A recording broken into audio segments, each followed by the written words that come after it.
Здравейте на всички! Току-що приключих една сделка. Между другото, най-сантименталната сделка за мен. Защо ли? Защото продадох не просто имот, а продадах моят роден имот. Имотът, в който аз съм роден и съм израснал. Имотът, в който са ме отгледали моите родители. Днес беше деня, в който всички ние, аз и моето семейство, се разделихме с него.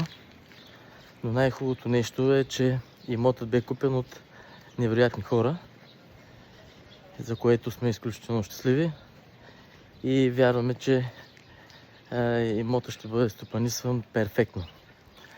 Искам да им пожелая един прекрасен живот, изпълнен с много положителни емоции в този имот, а и не само. Бъдете здрави и ви благодаря за перфектния подарък.